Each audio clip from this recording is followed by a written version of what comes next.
पांचवें का second part भी सेम पहले पार्ट जैसे ही सॉल्व होगा। जैसे कि कल पांचवें का फर्स्ट पार्ट सॉल्व हुआ था, सेम वही पैटर्न है।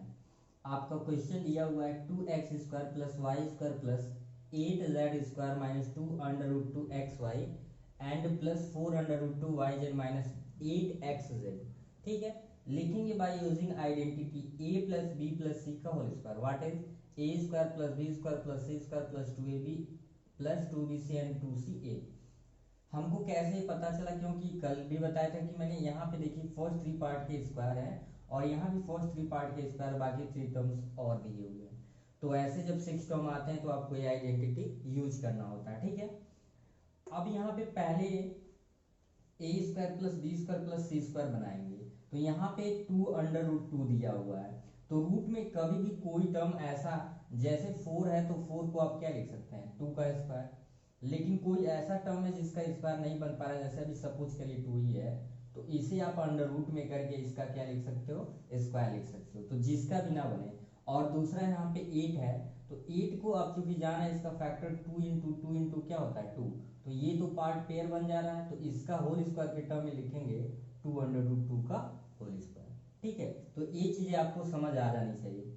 तो 2x स्क्वायर है तो आप इसे क्या लिखेंगे अंडर रूट 2x का whole square plus y square है तो इसे वाई स्क्वायर लिख देंगे प्लस 8 को मैंने क्या बोला, 8 को स्क्वायर के रूप में लिखना है तो आप 2 अंडर रूट 2 का क्या लिख सकते हो, स्क्वायर लिख सकते हो।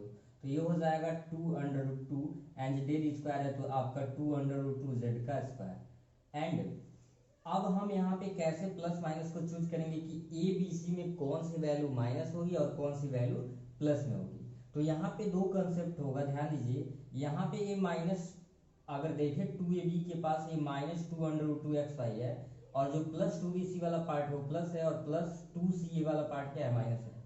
तो आप क्या देख रहे हैं कि जहां पे x वाला पार्ट मिला है, x वाला पार्ट जहां भी मिला है वहां पे क्या आ रहा है, माइनस आ रहा है, और yz वाला पार्ट जो है वो क्या है, प्लस में आ रहा है। इससे ये हो गया कि आपका y और z क्या होना चाहिए, दोनों पॉजिटिव होना चाहिए।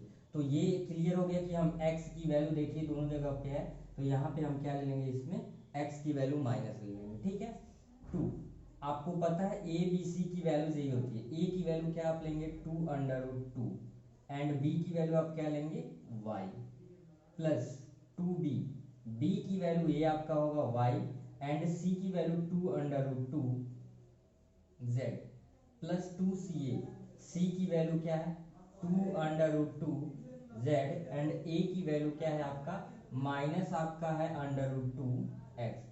अब इसको सॉल्व करने पे ये सारे टर्म आने चाहिए। तो अब देखिए प्लस का मल्टीप्लाई माइनस में करेंगे, माइनस 2 का 2 में करेंगे, यहाँ पे सॉरी यहाँ पे अंडर रूट 2x है, तो 2 का अंडर रूट 2 मल्टीप्लाई करेंगे 2 अंडर रूट 2 और x का y में किया xy। ठीक है, सेकेंड वाले को करके देखिए 2 2 जा 4, 4 अंडर रूट 2 yj, तो ये सारे टर्म आ जा रहे हैं। तो क्या ओवरऑल होना a square plus b square plus 2ab plus आपका ये c square plus 2ab plus 2bc and plus 2ca।